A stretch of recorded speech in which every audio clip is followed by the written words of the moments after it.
나는 선한 목자라 하는 제목으로 이 시간 하나님의 말씀을 대언해 드립니다. 우리가 어떤 인물을 놓고 함께 말하다 보면 제일 먼저 던지는 질문이 있습니다. 그 사람은 누구인가? 여러분, 우리가 누구인가를 알기 위해서, 신분을 알기 위해서 우리는 명함 같은 것을 만들어 다닙니다. 이 네임카드를 보면 이 사람이 어떤 직분을 가지고 어떤 사람이고 어떤 이름이구나.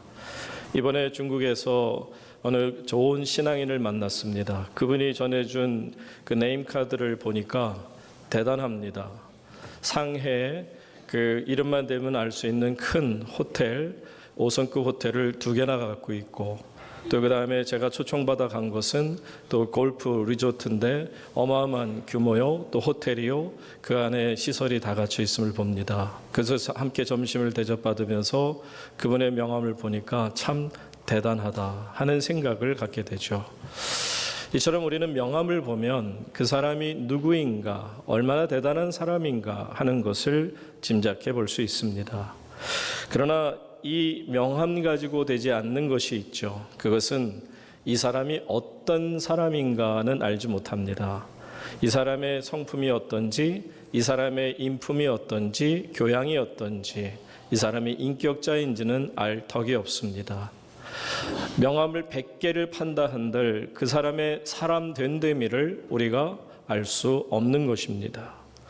그러므로 말해서 우리가 누구인가, 이것도 중요합니다. 내가 누구이며 어떤 이름을 가지고 있는지가 중요하겠지만 그만큼 더 중요한 것이 있다면 그는 과연 어떤 사람인가, 어떤 신앙인이요, 어떤 성품을 가지고 있으며 어떻게 하나님을 잘 섬기고 있는가 하는 것을 우리가 묻지 않을 수 없습니다.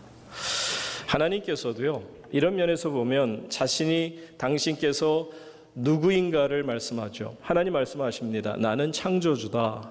나는 I'm God. 뭐라고 말씀하시냐면 내 이름은 여호와라고 말씀합니다. 여호와죠. 여호와는 나는 스스로 존재하는 자다.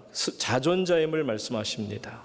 하나님은 내가 창조주이며 내가 영원토록 자존하는 자존자다. 그렇게 하나님 자신을 가르쳐 주시고요. 자, 그런데 이것만 가지고는 우리가 하나님의 은혜를 경험하기가 어렵죠. 그래서 하나님께서는 선지자들의 입술을 통해서 하나님이 얼마나 대단하신 사랑을 가진 분인지, 은혜로우시며 또 노하기를 더디하시며 자비로우시며 인자와 긍휼이 무궁하신가를 수많은 선지자를 통해서 본인이 어떤 하나님이신가를 알게 해 주십니다. 여러분, 호세아서를 통해서 보시면 하나님이 얼마나 대단한 사랑이 많으신가를 우리가 알 수 있는, 아가서를 통해서도 우리가 하나님의 사랑을 진하게 느낄 수 있죠. 이처럼 하나님이 어떤 하나님이신가를 우리에게 말씀해 주는 것입니다. 자, 예수님께서도 이 땅에 계시는 동안에 이 2가지를 다 하셨습니다. 그러니까 내가 누구인가? 나는 말씀이요, 나는 구세주요, 나는 빛이요, 나는 또한 부활이요, 나는 생명이니, 이렇게 말씀해 주십니다. 그래서 예수님께서는 우리가 지적으로 예수님이 누구인가를 알게 하십니다. 그런데 이것만 가지고 되지 않고 예수님은 내가 어떤 구세주인지, 내가 어떤 빛인지, 내가 너에게 과연 구세주로 왔다면 어떤 하나님이신지를 우리에게 가르쳐 주기를 원하는 것이죠. 그래서 오늘 본문 10장에서 나오시는 이 말씀이 내가 누구인가를 말씀하심으로 내가 어떤 하나님이신가를 우리에게 가르쳐 주길 원하신 거죠. 자, 14절 말씀을 다 같이 한번 읽습니다. 시작. 나는 선한 목자라. 예수님께서 내 자신을 누구라고 말씀하시죠? 나는 선한 목자다. 그런데 선한 목자라고 자신을 누구라 말씀하시지만 동시에 이것은 우리의 지적인 머리로서 선한 목자다라고 담게 하는 것이 아니고, 이 선한 목자라 하는 것을 우리의 마음으로 담아서 따뜻함을 가져라. 그러니까 예수님께서는 이 선한 목자라는 이미지를 비유로 말씀하시면서 그 당시 유대인들이 생각할 때 목자 그러면 뭔가 좀 따뜻하고 우리에게 용기를 주고 우리의 인도자가 되고 우리로 하여금 어두운 컴컴한 길을 갈지라도 사망의 음침한 골짜기를 지날 때에도 우리를 보호하고 마침내는 우리를 쉴만한 물가 하나님의 거룩한 곳으로 인도하시는 분이라고 생각하는 것처럼 바로 예수님은 선한 목자로서 우리에게 다가오십니다. 그러므로 여러분 오늘 말씀을 들을 때 머리로서 예수님이 선한 목자다 그렇게 받지 마시고요. 예수님이 여러분들은 머리로서는 누구신지를 잘 압니다. 그러므로 이 선한 목자라고 말씀하시는 것은 여러분들이 마음으로 받아들이고 예수님 선한 목자라는 것이 이런 것이었구나. 이런 은혜가 있구나 라는 것을 깊이 깨달으라 가르쳐 주고 계시는 겁니다.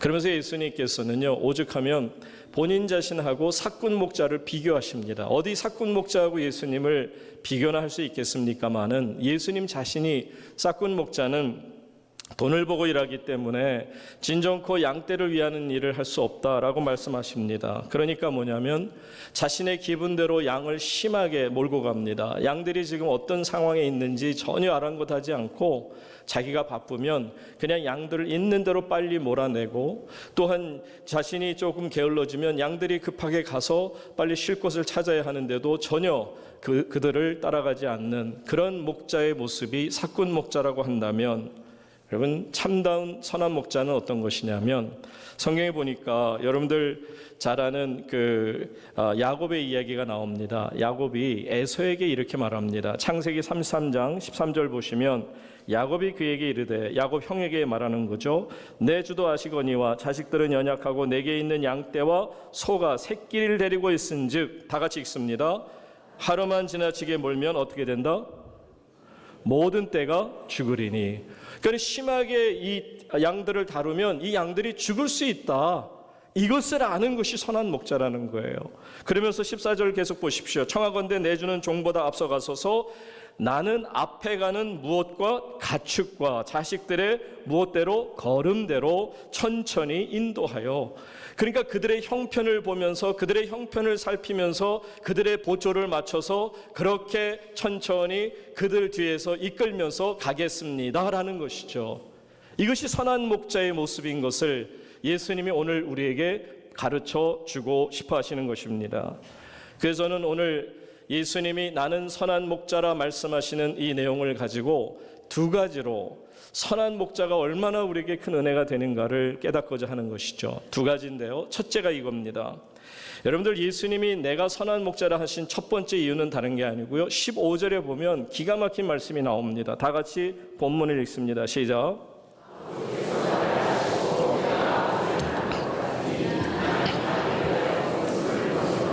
나는 양을 위하여 뭘 버린다? 목숨을 버린다. 이 말이 뭔지 아십니까? 왜 이 말이 우리 마음에 와닿느냐 하면 당신의 생명보다도 양의 생명을 더 귀하게 여기겠다라는 말씀이에요. 내 목숨보다 너의 목숨이 더 중요하다라고 말씀하고 계시는 것이 나의 선한 목자 예수님이십니다. 여러분 우리가 상상의 날개를 펴고 이제 펴서 예수님이 이 말씀하실 때 그 장면으로 한번 가서 보세요. 예수님께서 나는 선한 목자다 하실 때 그 표정과 그 목소리와 그 얼굴이 얼마나 정말 따뜻했을까. 아마 쳐다보는 것만으로도 그리고 그 귀한 말씀 나는 선한 목자다 하실 때 인상 쓰셨겠습니까? 아니고 내가 너를 이끌어가는 선한 목자야. 내가 필요한 곳에 내가 다다르게 도와줄 거야. 이렇게 위로의 말씀을 주실 때 그것을 쳐다보는 것만 해도 사람들은 황홀했을 것입니다. 저는 목자가 양을 지키기 위해서 목숨을 버린 사례가 있을까? 물론 여러 군데서 있긴 했지만 근데 인터넷에서 찾아보다가 그만두고 성경 말씀에서 찾아보았습니다. 그랬더니 여러분 잘 아는 바로 다윗이라는 분이 이야기가 나오죠. 다윗이 10대 소년 때의 일입니다. 아버지의 양떼, 자신의 양떼라고 표현하지 않고 나의 아버지의 양떼를 치면서 겪었던 일을 사울왕 앞에 이렇게 담대히 고백합니다. 사무엘상 17장 34절 말씀해 보시면 이렇게 고백하죠. 다윗이 사울에게 말하되 주의 종이 아버지의 양을 지킬 때 무엇이 나왔다고요? 사자나 곰이 와서 양떼에서 누구를 물고 갔어요? 새끼를 물어가면 자기가 목동으로서 지키는 양떼가 사자나 곰이 와서 물어갔단 말이에요. 자, 그러면 여러분, 선한 목자가 얼마나 대단한가를 지금 보실 수 있습니다. 이 다윗의 모습에서 선한 목자가 나오죠. 다른 거 아닙니다. 내가 따라가서 그것을 치고, 무엇을 치고? 곰과 사자를 쳤다는 거예요. 여러분 생각해 보세요. 들판에서 사자를 만났어요. 동물원에 있는 사자, 곰이 아니고요. 들판에 여러분 눈앞에 있고 내 양을 물어가고 아버지의 양을 물어가고 있는 중입니다. 그런데 다윗은 보세요. 그것을 따라갑니다. 이것은 목숨을 내놓은 것입니다. 내가 죽더라도 따라갑니다. 그리고는 그 입을 칩니다. 그리고 그 입에서 무엇을 빼앗았어요? 새끼를 건져내었다. 다윗은 목숨을, 자기 목숨보다도 아버지의 양의 목숨을 더 귀하게 여긴 바로 양을 위하여 목숨을 버리고자 하는 선한 목자의 모습을 우리에게 보여주고 있는 것입니다. 그래서 다윗의 이 목자의, 선한 목자의 모습이 바로 예수님의 모습이라는 것을 우리가 알죠. 그러니 예수님께서 내가 양들을 위하여 내 목숨을 버리노라, 그 말씀을 하실 때 여러분, 우리가 14절 15절만 읽었습니다만 11절부터 18절까지 무려 4번이나 내가 양들을 위하여 목숨을 버린다는 표현을 쓰고 계세요. 4번이나 그 짧은 절을 통해서. 이게 무슨 뜻인 줄 아세요? 누가 있어서 감히 내가 너를 위하여 죽노라, 내 목숨보다 너는 더 소중하다, 이렇게 말하는 자가 있느냐 말입니다. 그런데 예수님께서는 우리를 그렇게 사랑하신다는 거죠. 그러니 우리 입장에서는 예수님이 왜 나를 이렇게까지 사랑하시지? 아니, 자기 목숨보다 어떻게 내가 더 귀할 수 있지? 사실 예수님이 이 땅에 오셨어요. 하늘 보좌를 버리셨어요. 인간의 몸을 입으셨어요. 그리고 비천한 곳에 태어나셨어요. 그리고는 비천한 삶을 사셨어요. 그리고 나서 마지막 3년은 목숨을 걸고 하나님의 나라를 전했어요. 그러다가 십자가에서 죽으십니다. 그리고 부활하십니다. 여러분, 예수님은 양들을 위하여 자기 목숨을 버리는 선한 목자이십니다. 그러니까 우리가 살아가는 거죠. 그러니까 우리가 감사하며 이 땅에서 정말 참다운 기쁨을 누리며 삽니다. 예수님께서 십자가에서 온갖 저주를 다 받으시면서 그래, 온 세상의 저주는 내가 다 받을 터이니 너희는 축복만 받아라 말씀하십니다. 우리의 선한 목자 예수님이 말씀입니다. 그런데 여러분, 문제가 뭐냐면 이렇게 주님이 우리를 사랑하신다, 당신의 목숨보다도 우리를 더 귀하게 여기신다 하지만 그거를 깨닫는 자가 과연 이 가운데도 몇 명이나 있을까? 참 안타깝습니다. 여러분, 우리는 살다 보면 가끔 누가 나를 좀 알아줬으면 좋겠다, 그런 고독감을 느낄 때가 참 많습니다. 세상을 살다 보면 어떤 장벽에 막힌 것 같아요. 나와 I and thou, 나와 너의 관계 속에 높은 장벽이 있어서 도무지 뛰어넘을 수가 없을 것 같아요.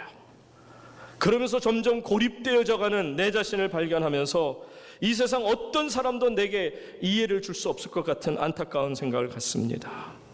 물론 이유는 있죠. 너무 바빠요. 숨 쉴 틈 없이 바쁜 이 세상 속에 점점 더 나와 내가 멀어지고 관계가 끊어지고 거기에 장벽이 세워지면서 말 그대로 외톨이가 되어가는 것입니다. 그러면서 하는 얘기가, 우리가 언제 남 생각하고 알아줄 여유가 있습니까? 아니, 나도 나를 알기가 힘든데 어떻게 내가 다른 사람을 알아줄 수 있습니까? 이런 강박관념에 시달리면서 아침부터 저녁까지 뛰어야 되는 현실을 정말 우리는 벗어날 수 없는 것입니다. 그러니 내 마음 알아주기 어렵죠. 교회 안에서도 보면 제가 목회를 호주에서 이민교회를 18년, 그리고 이곳에 와서 12년에 30년의 목회를 경험해 보면 목회하면서 제일 힘든 게 뭐냐면 알아들이는 거예요. 성도님들이 나를 알아주십시오 합니다.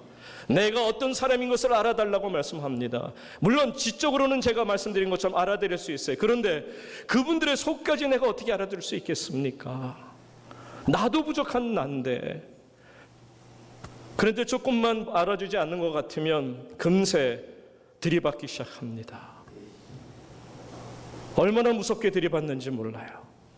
그 내용을 들여다보면 왜 나를 알아주지 않느냐, 왜 나를 무시하느냐입니다. 죄송합니다, 성도님 여러분. 저는 여러분을 제대로 알아들을 수 있을 만큼 그런 능력이 없습니다. 그러니까 예수님이 선한 목자시죠. 저는 선한 목자의 흉내도 낼 수 없는 그런 부족한 종에 불과합니다. 예수님은 우리의 속을 다 아세요. 얼마나 우리가 힘들고 우리가 어떤 상태에 빠져 있는지, 얼마나 외로워하는지, 얼마나 힘들어하는지, 얼마나 마음으로 답답해하고 얼마나 두려워하는지를 내 속을 알고 계시는 분이 나의 하나님이시요 선한 목자이신 예수님이십니다.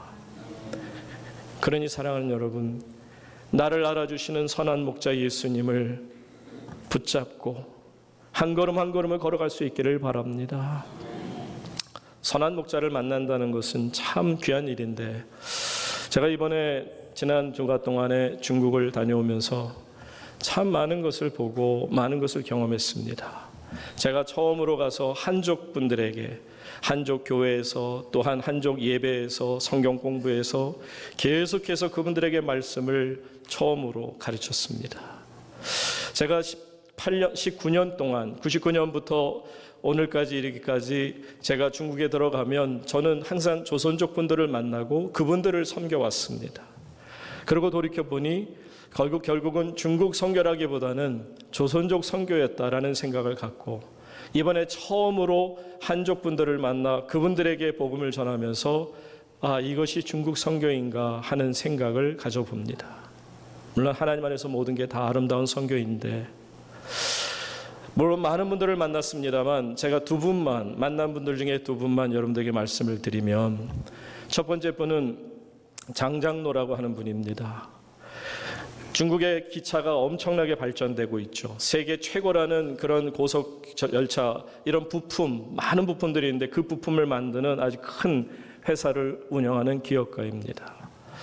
이분이 얼마나 더 큰 회사를 운영하고 또 공산당 안에서도 많은 높이가 있는지 이번에 시진핑이가 장기 집권하면서 그중에 바로 이 사람 포함해서 기업가들 3,000명을 모았습니다. 그리고는 지역으로 모여서 수백 명씩 국학이라는 이름으로, 나라의 학문이라는 이름으로 이제 시진핑의 사상을 전하는 것입니다. 그런데 이분이 그중에 대장 자격으로 이제 조장이 되어서 그곳에 참여했고, 그런데 그러다 보니까는 마침 그 강사가 철학을 하는 분인데 주로 도교를 연구한 사람이고 불교를 연구한 학자라는 겁니다. 근데 이분이 학자다 보니까 어떻게 성경 말씀을 알았는지 요한복음 1장의 말씀을 가지고 자신의 도에 대해서 얘기를 하는데, 예수 그리스도의 어떤 그런 것을 인용해서 신앙 어떤 그 성경의 도를 마치 물론 도교, 불교와 짬뽕시켜서 얘기하는 가운데 이 장장로라는 분이 손을 들고 쭉 설명을 했습니다. 다른 도교는 저는 모릅니다. 그런데 제가 아는 것은 저는 성경을 압니다. 제가 요한복음을 연구했고 요한복음을 공부했고 요한복음을 통해서 은혜를 받았는데 지금 강사 선생이 얘기하는 그 도는 바로 예수 그리스도십니다. 거기 수백 명의 기업가들입니다. 시진핑의 앞으로 이제 그 엄청난 기업가들을 이끌고 나라를 발전시키겠다 하는, 다 말하자면 능력가들이 모인 곳입니다. 거기에서 담대하게 예수님이 복음이라는 것, 그분만이 길이라는 것을 선포할 수 있습니다. 여러분, 이게 가능할까요? 죽으면 죽으리라는 신앙을 가지고 그렇게 선포하는 그 장로님의 간증을 들으면서 와, 참 놀랍다. 과연 대한민국에 어떤 기독교 장로님, 기독교 기업가 중에 장로님이 있어서 이렇게까지 수많은 사람 앞에서 예수만이 나의 생명이라고 과연 담대하게, 그것도 기업가들이 모인 곳에서 전도할 사람이 있을까? 두 번째는 주장로님이라는 분입니다. 이 주장로님이라는 분은 LED를 만드는 회사를 합니다. 25년 전에는 혼자서 조그만 방에서 기술을 해서 만들어 팔던 분이 점점점 커져서 지금은 큰 기업이 되었습니다. 얼마 전에는 하나님이 축복하셔서 삼성전자와 계약을 맺어서 삼성전자의 모든 그런 그 LED라든지 이런 것에 모든 것을 그것을 납품하는 그런 큰 계약을 맺었죠. 이젠 날개까지 다는, 그래서 엄청난 비상하는 그런 입장에 있는 그런 회사입니다. 그 회사에 처음에 갔을 때 깜짝 놀란 거는 바로 이제 출입구가 굉장히 넓고 큰데 차가 이렇게 쭉 들어가는 순간 앞에 큰 전광판이 있습니다. 우리 지나다 보면 건물 옥상에 있는 전광판 같은 큰 LED가 있는데 거기에 세상에 한국에서 오신 최승일 목사님 환영합니다. 한국말로 딱 적어놨어요. 제 이름이 LED 떴던 건 처음 본 것 같아요. 그렇게 대대적으로 환영하는데 이 주장로님이라는 분이 그 회사를 어떻게 운영하느냐 하면 교회 같아요. 회사가 아니고 교회입니다. 아까 했던 장장로님 그 회사 가서도 제가 직원 예배를 했을 때 똑같이 느꼈던 건데 회사가 아니고 교회예요. 들어가는 데마다 십자가 붙여놓고 가는 데마다 팔복음 적어놓고 주기도문 써놓고 또한 사도신경 써놓고 하나님 말씀 요한복음 3장 16절 같은 말씀들 곳곳에 공장 곳곳에 회사 곳곳에 써놓고 있습니다. 사장실에도 완전히 그냥 뒤에다가 하나님 말씀으로 덮여놓습니다. 좀 유치하긴 하지만 천장에까지 이렇게 불을 켜면 그냥 십자가가 쫙 보이는 그런 회의실입니다. 고급 회의실입니다. 그런데 그 사장실 또 뒷면을 열보면 거기에 기도실이 준비되어 있어요. 늘 그곳에서 무릎 꿇고 기도하는 모습이죠. 여러분, 대한민국의 어떤 기업가가 그렇게까지 대놓고 그리스도인이 있습니까? 어떻게 성도들의 그 모든 그 회사 직원들에게 예수를 그렇게까지 전할 수 있는 거냔 말이에요. 그리고 예배당을 전했어요. 회사 안에. 얼마나 기가 막힌지 몰라요. 그분이 이제 운전하는 기사분을 저가 그래도 아주 귀한 손님이라고 간 거 아닙니까? 갔던데 같이 테이블에 앉아서 같이 얘기하면서 밥을 먹어요. 그것을 보면서 와, 이분 참 놀랍다. 한국 같으면 어디 그런 생각이나 가져보겠습니까? 대기업 사장이 기사와 더불어서 귀한 손님을 맞는 테이블에 앉힐 수 있다? 우리는 생각도 못할 거예요. 두 번째는요. 그분이 이제 결혼한 지 한 5년밖에 안 되는 직공, 사장의 입장에서는 굉장히 젊은 사람들이고 그냥 수많은 직공 중에 하나일 뿐인데 그 직공 둘을 이렇게 데려와서 지금 애가 안 들어서니까 기도해 주십시오. 그래서 기도 열심히 하고 그 다음에 축복합니다 악수했어요.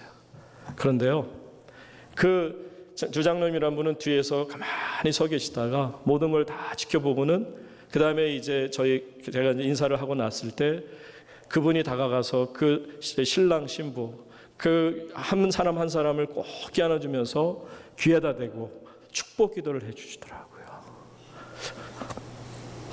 제가 죄송한 거는 내가 교회 목사인데 내가 그래도 하나님 앞에 작은 목자라고 자부심도 하는데 내가 언제 저렇게까지 교인들을 정말 저렇게 자기 목숨 바쳐 저 사람만이 꼭 이 회사 전체 그 수많은 사람이 아니라 이 사람만이 내 사람이라는 생각을 가지고 저렇게까지 최선을 다해서 축복 기도할 수 있을까? 너무 귀한 모습을 보면서 부끄럽기도 하고 참 놀랍다는 생각을 갖습니다. 사랑하는 여러분, 선한 목자의 모습은 다른 거 아닙니다. 나를 나보다 더 잘 아세요. 내가 어떤 상태인지를 너무 잘 아세요. 목자가 나를 안다는 것은요, 여러분의 모든 삶을 이제부터 지키시고 보호하시겠다는 하나님의 약속의 말씀인 줄로 믿으시기 바랍니다. 선한 목자이신 예수님, 그분은 나를 위하여 목숨을 아끼지 않고 버리시는 그런 사랑의 예수님이시요, 선한 목자이신 예수님은 나보다 너를 더 잘 아시고 인정해 주시는 하나님이시라는 겁니다. 이 사실을 믿을진데 선한 목자를 따라 여러분의 남은 평생을 살아갈 수 있기를 주의 이름으로 축원합니다.